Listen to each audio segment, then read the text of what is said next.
Hello everyone, स्वागत है आपका मेरे इस यूट्यूब वीडियो चैनल में। आज हम समुच्चय के सेकंड पार्ट में देखते हैं कि उसे रोस्टर फॉर्म में और रोस्टर फॉर्म को जो है वो सेट बिल्डर फॉर्म में कैसे लिखा जाता है। चलिए देखते हैं रोस्टर फॉर्म क्या होता है। सबसे पहले देखते हैं रोस्टर फॉर्म यानी होता है रोस्टर फॉर्म यानी होता है रोस्टर रूप यानी होता है सूचीबद्ध रूप। जैसे अगर हमने सूचीबद्ध रूप क्या होता है, जैसे अगर हम आपसे कहा जाए कि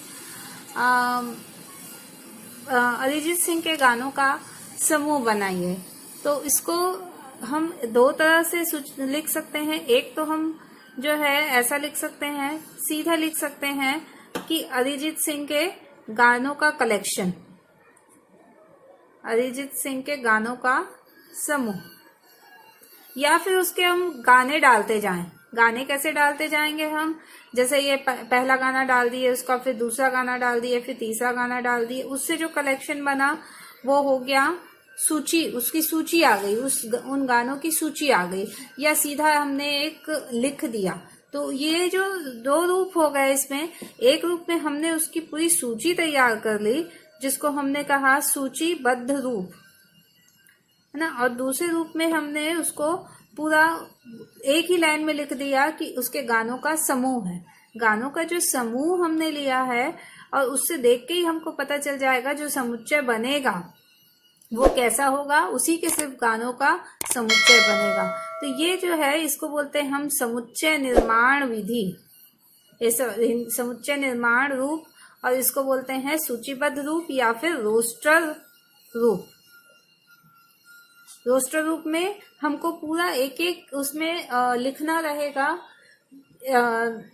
कि क्या उसके अंदर जो भी अवयव हैं वो कौन कौन से हैं। और सूचीबद्ध रूप में, समुच्चय निर्माण रूप में हमें सिर्फ दे दिया रहेगा कि ऐसा ऐसा है, तो उनको देख के उसकी सूची बनानी रहेगी। ये दोनों का फर्क है। अब देखते हैं इसके क्वेश्चंस, और क्वेश्चन के बेस पे हमें समझ में आएगा कि आखिर ये होता क्या है। जैसे अगर हमारे पास है, जैसे प्रश्न तीसरा में दिया है, निम्नलिखित समुच्चयों को रोस्टर रूप में लिखिए। रोस्टर रूप में लिखना है मतलब क्या करना है, उसकी सूची बनानी है। फर्स्ट क्वेश्चन दिया है x, जहां x एक पूर्णांक है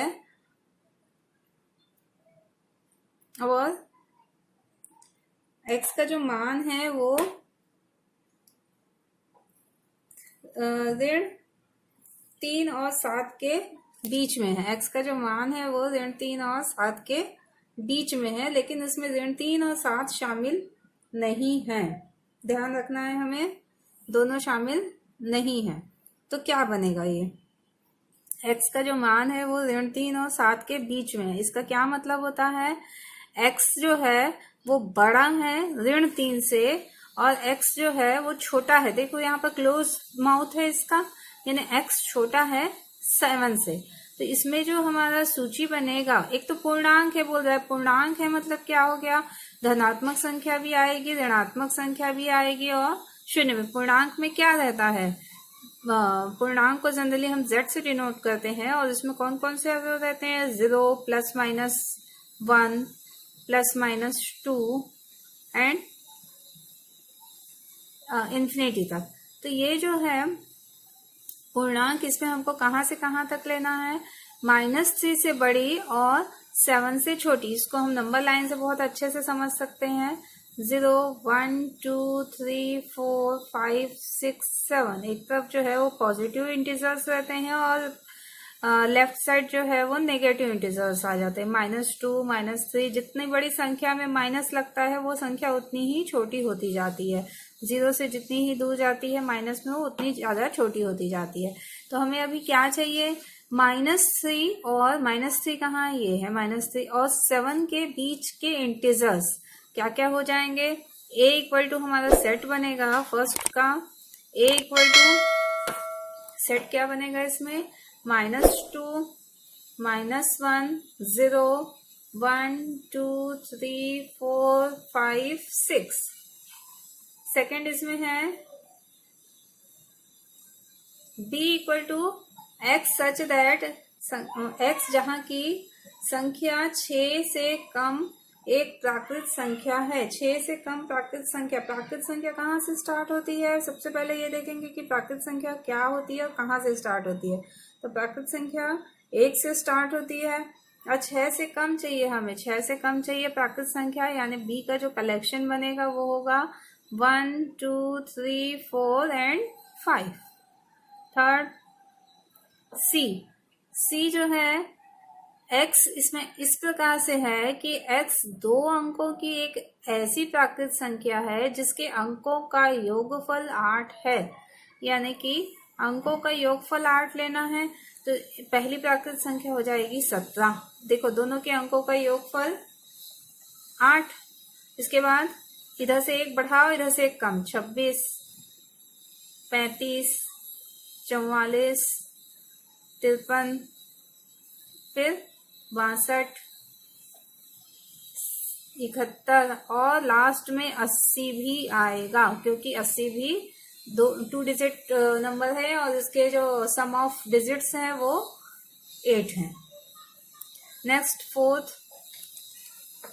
डी बराबर x एक अभाज्य संख्या है जो 60 की भाजक है। सबसे पहले देखना पड़ेगा अभाज्य संख्या क्या होती है। अभाज्य संख्या ऐसी संख्या होती है जिसमें उसके खुद से भाग जाता है और 1 से भाग जाता है, इसके अलावा उसमें किसी और नंबर का भाग नहीं जाता है। तो हम जब स्टार्ट करते हैं अभाज्य संख्या देखना, तो जो फर्स्ट नंबर 1 होता है उसको हम न भाज्य मानते हैं न अभाज्य मानते हैं। सेकेंड से स्टार्ट होता है तो इसमें सबसे पहले 2 का भाग जाता है, क्या अभाज्य संख्या ऐसी है? 2 है। फिर 3 भी अभाज्य संख्या है और 60 से भाग जाता है। 4 तो अभाज्य संख्या नहीं है।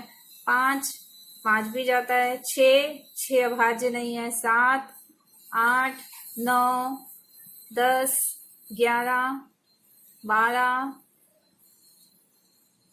बताते और क्या हो जाएगा? 13 14 15, यानी 2 3 5 और बाकी जितनी संख्याएं रहेगी वो सारी भाज्य संख्याएं रहेंगी।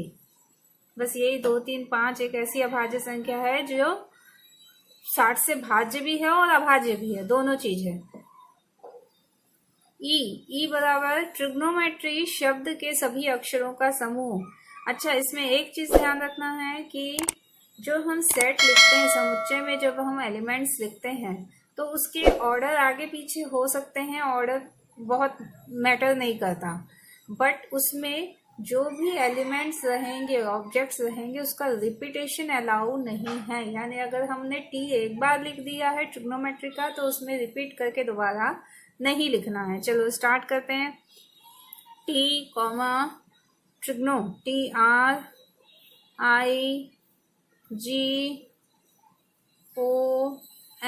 फिर ओ रिपीट हो रहा है।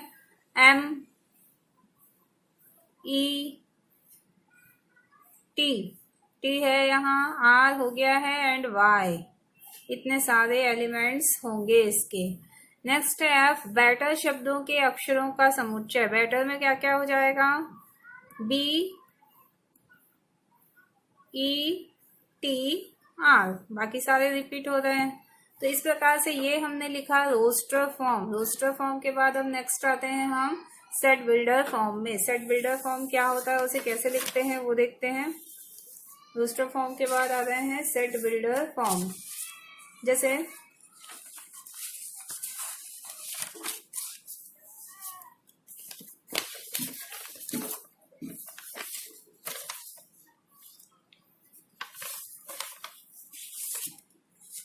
सेट बिल्डर फॉर्म के लिए हमारे पास 4th नंबर का क्वेश्चन दिया हुआ है, जैसा कि निम्नलिखित समुच्चयों को समुच्चय निर्माण रूप में व्यक्त कीजिए। समुच्चय निर्माण रूप में व्यक्त करना क्या होता है वो देखते हैं।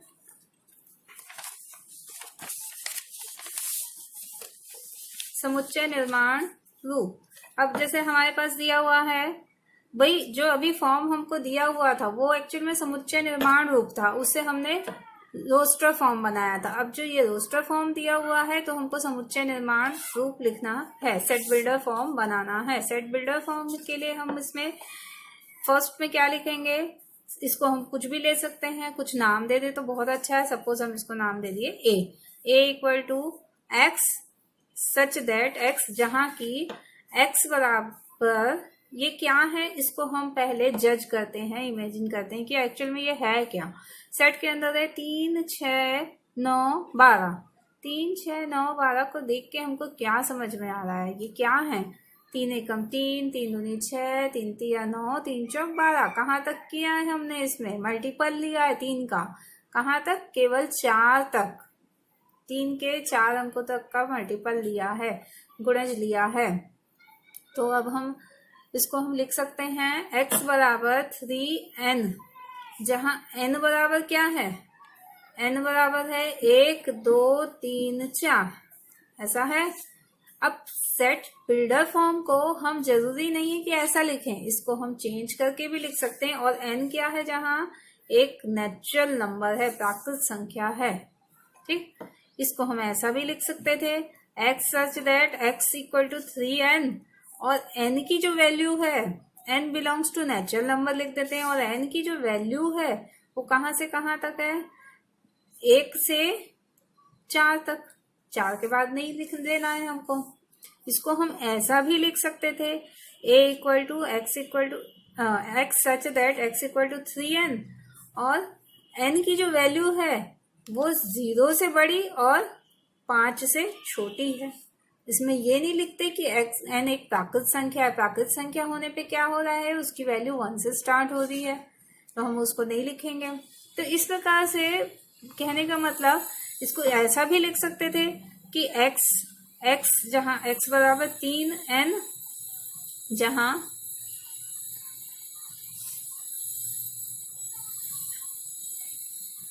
n एक प्राकृत संख्या है,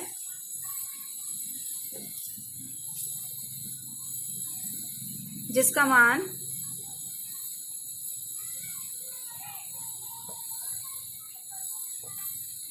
4 तक है, ये भी लिख सकते थे।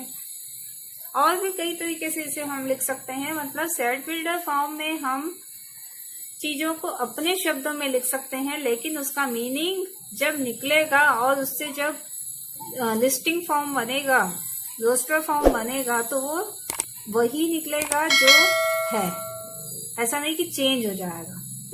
चलिए सेकंड क्वेश्चन देखते हैं हम। 2 4 8 16 32, इसको देख के क्या समझ में आ रहा है, ये ऐसा लग रहा होगा 2 1 जा 2, 2 2 जा 4, 2 3 जा 6, 6 तो नहीं आया। फिर ये कुछ इस तरह से है क्या, 2 2 square 2 cube 2 to the power 4 2 to the power 5। पहले हमको देख के समझना पड़ेगा कि जो दिया है वो क्या है, उसके बाद ही हम जो है उसको क्या सेट बिल्डर फॉर्म में लिख सकते हैं। तो चलिए इसको ले लेते हैं x, यहाँ x की जगह हम y भी ले सकते हैं, z भी ले सकते हैं, कोई भी वेरिएबल ले सकते हैं। उस वेरिएबल को डिफाइन करना है हमें कि आगे आखिर वो वेरिएबल है क्या। x such that the x equal to 2 to the power n, where n the value of n is between 1 to 5, जहाँ n की जो वैल्यू है वो 1 से 5 के बीच में है, ठीक। थर्ड में देखते हैं क्या है थर्ड क्वेश्चन। 5 25 125 625, ये दिया हुआ है। इसको देख के क्या समझ में आ रहा है, 5 to the power 1, 5 square 5 cube 5 to the power 4, यानी c इक्वल टू ले लेते हैं x such that x equal to 5 to the power n, and n की जो वैल्यू है वो 1 to 4 के बीच में है। फोर्थ में क्या है, 2 4 6, यानी कि ये क्या हो गया है, मल्टीपल ऑफ 2।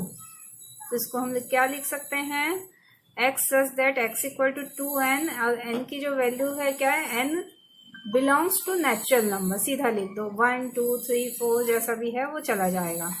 इसके बाद है 14900, 149 अप टू 100। इसमें हमको बहुत सारे डॉट्स नहीं डालने हैं, केवल 3 डॉट डालना है, वही उसी से क्लियर हो जाता है कि ये डैश डैश जो है वो कहाँ तक जा रहा है। अब इसमें जो है 14900, इससे क्या समझ में आ रहा है, 1 square, 2 square, 3 square up to 10 square, यानी इसमें जो बनेगा हमारा सेट वो क्या बनेगा, E equal to x such that x equal to n square, और n की वैल्यू कहाँ से कहाँ तक है, 1 to 10। ठीक, इस प्रकार से हम इसको सेट बिल्डर फॉर्म में लिख सकते हैं। नेक्स्ट एक्सरसाइज के लिए अब हम अगले वीडियो में देखते हैं। अगर आपको मेरा ये वीडियो अच्छा लगता है तो प्लीज इसे लाइक एंड सब्सक्राइब करना मत भूलिए, ताकि मेरे आगे आने वाले और वीडियोस और उसके नोटिफिकेशंस आपको मिलते रहें। Thank you for watching my channel.